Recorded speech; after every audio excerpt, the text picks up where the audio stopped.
रूहानी भाई बहनों का आज की इस गहरी चिंतन यात्रा में स्वागत है।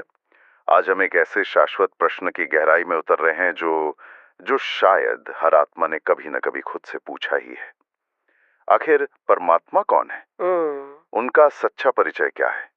क्योंकि दुनिया में इतनी अलग अलग मान्यताएं हैं, इतने मत हैं कि मन में उलझन होना बहुत स्वाभाविक है। ये उलझन ही आज की सबसे बड़ी जड़ है।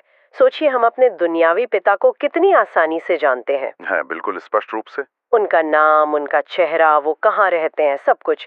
लेकिन जब बात परम पिता की आती है तो तस्वीर थोड़ी धुंधली हो जाती है। सही बात है। और इसी धुंधलेपन के कारण वो गहरा, वो अपनापन का रिश्ता महसूस नहीं हो पाता। तो आज कोशिश यही रहेगी कि उस एक यथार्थ परिचय को समझे। बिल्कुल। चलिए सबसे बड़े सवाल से ही शुरू करते हैं, जो जो रूप को लेकर है। एक तरफ हम सुनते हैं कि परमात्मा निराकार है, उसका कोई रूप रंग नहीं। हाँ। लेकिन दूसरी तरफ भक्त सदियों से गाते आ रहे हैं कि आंखियां प्रभु दर्शन की प्यासी। ये तो एक विरोधाभास जैसा लगता है। अगर कोई रूप ही नहीं है तो दर्शन किसके करेंगे? ये एक बहुत ही सुंदर और बहुत गहरा सवाल है। और यहीं पर निराकार शब्द के सही अर्थ को समझना जरूरी है। देखिए, निराकार का मतलब बिना रूप के या फॉर्मलेस नहीं है। अच्छा। इसका सही अर्थ है बिना आकार के। मतलब उनका हम मनुष्यों या देवी देवताओं की तरह वो हाथ, पांव, नाक, कान वाला कोई स्थूल या सूक्ष्म शरीर नहीं है। यानी वो अशरीरी हैं। बिल्कुल, वो देह के आकार से परे हैं। ठीक है, तो अगर उनका कोई शारीरिक आकार नहीं है तो फिर उनका वास्तविक स्वरूप है क्या? क्या वो सिर्फ एक ऊर्जा है, एक एक एहसास? यहाँ पर बात बहुत सूक्ष्म हो जाती है। परमात्मा यानी परम आत्मा। परमात्मा, हाँ। जैसे हम सब आत्माएं एक ज्योति बिंदु है, एक पॉइंट ऑफ लाइट। वैसे ही परमपिता परमात्मा भी एक दिव्य ज्योति बिंदु है। उनका स्वरूप प्रकाश का एक अति अति सूक्ष्म अणु जैसा है।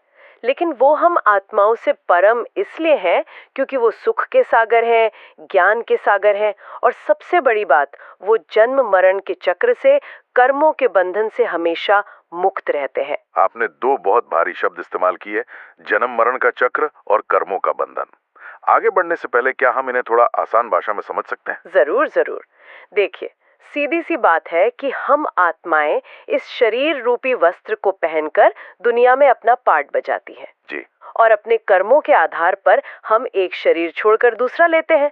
बस यही जन्म मरण का चक्र है। और कर्मों का बंधन? वो हमारे अच्छे बुरे कर्मों का एक खाता है जो हमारे सुख दुख का कारण बनता है।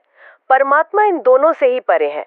वो कभी शरीर नहीं लेते, इसलिए वो इस चक्र से न्यारे हैं। तो उन्हें देखने के लिए इन चमड़े की आंखों की नहीं, बल्कि ज्ञान के दिव्य चक्षु, मतलब मन बुद्धि की जरूरत होती है।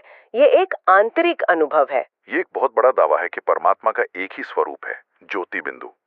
अगर ये सच है तो इसका कोई निशान, कोई यादगार दुनिया के दूसरे धर्मों में भी तो मिलनी चाहिए। और मिलती है। यही तो इस नजरिए का सबसे दिलचस्प पहलू है। अच्छा। भारत में ही देखिए, परमात्मा को जिस शिवलिंग के रूप में पूजा जाता है, वो किसी देहधारी का प्रतीक नहीं, वो उसी ज्योति बिंदु स्वरूप का प्रतीक है। इसीलिए तो उन्हें विश्वनाथ, अमरनाथ, सोमनाथ कहा जाता है। वो किसी एक देश के नहीं, विश्व के नाथ है। ये कनेक्शन तो स्पष्ट है, लेकिन क्या क्या और भी उदाहरण है? क्योंकि अगर सत्य एक है तो उसकी झलक हर जगह होनी चाहिए। बिल्कुल। ईसाई धर्म में तो सीधे सीधे कहा गया है, गॉड इज लाइट। परमात्मा ज्योति स्वरूप है। हाँ। और सिख धर्म के संस्थापक गुरु नानक देव जी ने भी एक निरंकार, मतलब बिना आकार वाले ज्योति स्वरूप का ही गुणगान किया है। ये एक बहुत दिलचस्प कनेक्शन है। लेकिन कोई ये भी तो कह सकता है कि ये शायद सिर्फ एक संयोग हो। संयोग नहीं, बल्कि भूली हुई स्मृति है। भूली हुई स्मृति? हाँ। जब सभी आत्माएं एक ही परमपिता की संतान हैं, तो आदि काल में सबका ज्ञान भी एक ही था।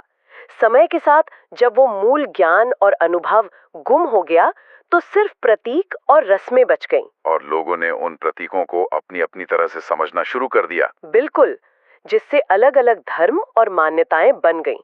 लेकिन वो मूल प्रतीक आज भी उस एक सत्य की गवाही देते हैं। ठीक है, ये बात समझ में आती है। तो अगर परमात्मा एक ज्योति बिंदु हैं जो एक खास स्थान पर रहते हैं, तो ये उस आम धारणा को उसे पूरी तरह से पलट देता है कि भगवान हर जगह हैं, कण कण में है। हाँ, कण कण में भगवान, ये बात तो हम बचपन से सुनते आए हैं और ये सुनने में बहुत कंफर्टिंग भी लगता है। तो इस नजरिए से इसे एक भूल क्यों माना जाता है? मैं मानती हूँ कि ये विचार बहुतों को सुकून देता है, लेकिन चलिए इसे तर्क की कसौटी पर कसते हैं। परमात्मा के गुण क्या हैं? वो है सुख के सागर, शांति के सागर, पवित्रता के सागर। जी। अगर वो सचमुच कण कण में होते तो इस दुनिया के कण कण में हर इंसान में सुख, शांति और पवित्रता होनी चाहिए थी। पर आज हम क्या देख रहे हैं? ठीक इसके विपरीत, दुख, अशांति, भ्रष्टाचार। बिल्कुल। तो अगर परमात्मा सर्वव्यापी होते तो ऐसा कैसे हो सकता था? ये तो सोचने वाली बात है। और एक कदम आगे बढ़कर सोचिए, अगर हम कहते हैं कि वो कण कण में है तो इसका मतलब हमें उन्हें हर अच्छी बुरी जगह में, हर पुण्यात्मा और हर पापी आत्मा में भी मानना पड़ेगा। हाँ, ये तो। जो लोग दूसरों को दुख देते हैं, क्या हम कह सकते हैं कि उनके अंदर भी परमात्मा बैठकर वो काम करवा रहे हैं? ये तो परमात्मा का अपमान करने जैसा हुआ। बिल्कुल। इसलिए परमात्मा सर्वव्यापी नहीं बल्कि सर्वज्ञ है। सर्वव्यापी नहीं, सर्वज्ञ। इन दोनों में क्या फर्क है? क्योंकि अगर भगवान हर जगह नहीं है तो फिर उन्हें सब कुछ पता कैसे चलता है? बहुत अच्छा सवाल है। सर्वव्यापी का अर्थ है हर जगह होना, ओमनी प्रेजेंट। और सर्वज्ञ का अर्थ है सब कुछ जानना, ओमनिशेंट। इसे एक उदाहरण से समझिए। जैसे एयरपोर्ट का कंट्रोल टावर होता है। जी। जो व्यक्ति उस टावर में बैठा है वो एयरपोर्ट के कण कण में मौजूद नहीं है, लेकिन अपनी ऊंची स्थिति से वो पूरे एयरपोर्ट पर नजर रख सकता है, हर प्लेन की गतिविधि को जानता है। ठीक है। इसी तरह परमपिता परमात्मा अपने परम धाम में, जो इस भौतिक दुनिया से भी परे है, वहां रहते हुए अपनी दिव्य दृष्टि और दिव्य बुद्धि से इस पूरी सृष्टि के आदि, मध्य और अंत तीनों कालों को जानते हैं। वो त्रिकालदर्शी हैं, सर्वव्यापी नहीं। ये एक बहुत बड़ा वैचारिक बदलाव है, जो हर जगह घुला मिला नहीं है, बल्कि एक विशिष्ट सत्ता है जिसका अपना एक नाम और अपना एक घर है। हाँ। तो चलिए इस प्रोफाइल को पूरा करते हैं। उनका नाम क्या है और ये परम धाम ये कहाँ है? उनका कोई व्यक्तिवाचक नाम नहीं है, जिससे राम या कृष्ण जो शरीरों के नाम थे। उनका गुणवाचक, कर्तव्यवाचक नाम है शिव। शिव। हाँ, शिव शब्द का अर्थ ही होता है कल्याणकारी, बेनिफैक्टर। क्योंकि वो सभी आत्माओं का कल्याण करते हैं, उन्हें दुख से मुक्त कर सुख शांति देते हैं, इसीलिए उनका नाम शिव है। और उनका धाम? उनका धाम यानी रहने का स्थान इस सूर्य चांद तारों की दुनिया से भी परे है। उसे ही परम धाम, ब्रह्मलोक या शांति धाम कहते हैं। और वो मूल रूप से हम सभी आत्माओं का भी असली घर है। अच्छा, हमारा भी घर वहीं है? हाँ, हम आत्माएं वहाँ से इस दुनिया में अपना पाठ बजाने आती हैं। और इस सृष्टि पर उनका कर्तव्य क्या है? हमारा उनसे रिश्ता क्या है? परमात्मा के साथ हमारे मुख्य रूप से 3 संबंध हैं, जो बहुत सुंदर हैं। जी। पहला, वो हमारे परम पिता हैं। जैसे लौकिक पिता से बच्चों को वर्षा मिलता है ना, वैसे परम पिता से हमें सुख, शांति और आनंद का वर्षा मिलता है। दूसरा, वो हमारे परम शिक्षक हैं। वो हमें सत्य ज्ञान सिखाते हैं कि हम कौन हैं, वो कौन है और ये दुनिया का चक्र कैसे चलता है। और तीसरा? और तीसरा, वो हमारे सद्गुरु हैं, जो हमें मुक्ति और जीवन मुक्ति की राह दिखाकर वापस अपने घर परम धाम ले जाते हैं। और उनका ये कर्तव्य निभाने का समय वो कब आता है? वो इस सृष्टि पर तब अवतरित होते हैं जब धर्म की अति ग्लानि होती है, मतलब जब दुनिया में पाप और दुख अपने चरम पर पहुंच जाता है, जिसे कलयुग का अंत कहा जाता है। बिल्कुल। ये सृष्टि का चक्र 4 युगों में चलता है, सतयुग, त्रेता, द्वापर और कलयुग। तो वो कलयुग के अंत में आकर फिर से नए चक्र यानी सतयुग की स्थापना करते हैं।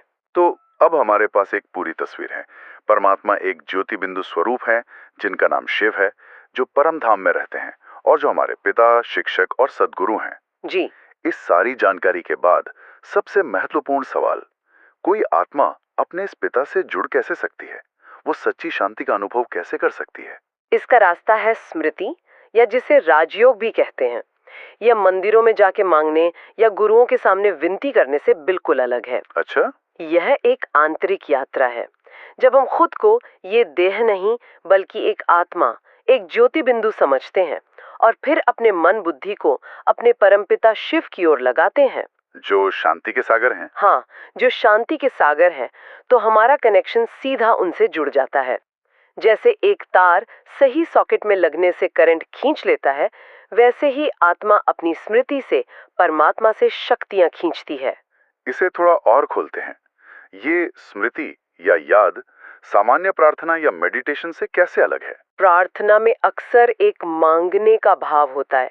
हे भगवान, मुझे ये दे दो, मेरी ये मुश्किल दूर कर दो। हाँ, यही होता है। यहाँ अधिकार का भाव है। ये एक बहुत बड़ा फर्क है। पिता की संपत्ति पर बच्चे का अधिकार होता है ना? वो भीख नहीं मांगता। सही बात है। जब हम परमात्मा को अपने पिता के रूप में याद करते हैं, तो हम उनके सुख शांति के खजाने पर अपना जन्म सिद्ध अधिकार जमाते हैं। यानी हे ईश्वर, मुझे शांति दो कहने के बजाय मन की स्थिति ये होनी चाहिए कि मैं एक शांत स्वरूप आत्मा हूँ और मैं अपने पिता शांति के सागर से जुड़कर अपनी शांति की शक्ति को फिर से चार्ज कर रही हूँ। बिल्कुल यही। ये तो सोच के स्तर पर ये एक बहुत बड़ा बदलाव है। बिल्कुल, ये मांगने का नहीं, बल्कि जुड़ने और अनुभव करने का संबंध है। ये कोई कर्मकांड नहीं, ये मन की एक स्थिति है। और इस स्मृति का अभ्यास करने से ही धीरे धीरे जीवन में परिवर्तन आने लगता है। आत्मा शक्तिशाली बनती है। हाँ, और बाहरी परिस्थितियों का उस पर असर कम होने लगता है। सच्ची शांति का अनुभव इसी अधिकारपूर्ण संबंध से होता है। आज का ये चिंतन वाकई मन को बहुत स्पष्टता और एक तरह का सुकून दे रहा है। परमात्मा कोई दूर की समझ से परे की शक्ति नहीं, बल्कि हमारे सबसे अपने, सबसे करीब हमारे परमपिता, परम शिक्षक और सद्गुरु हैं। वो एक ज्योति बिंदु हैं, शांति धाम के वासी हैं और हम मन बुद्धि से कभी भी उनसे जुड़ सकते हैं। सिर्फ ये जानना ही अपने आप में एक बहुत बड़ा सहारा है। बिल्कुल। और आज सभी के लिए मनन करने का एक विचार ये है जी, अगर हम सचमुच सिर्फ एक दिन के लिए इस एक स्मृति में स्थित होकर अपना जीवन जिए कि मैं ये शरीर नहीं बल्कि एक आत्मा हूँ और परम पिता परमात्मा मेरे सबसे प्रिय पिता हैं, तो इस एक विचार से हमारे कर्मों में, हमारे रिश्तों में और जीवन की हर छोटी बड़ी परिस्थिति को देखने के हमारे नजरिए में क्या क्या परिवर्तन आ सकता है। एक बहुत गहरा विचार। बिल्कुल। आज हमने परमात्मा के परिचय को गहराई से जाना। अगली कड़ी में हम परमात्मा क्या करते हैं और क्या नहीं करते, उनके दिव्य कर्तव्य के इस विषय को गहराई से समझने का प्रयास करेंगे। तब तक के लिए ओम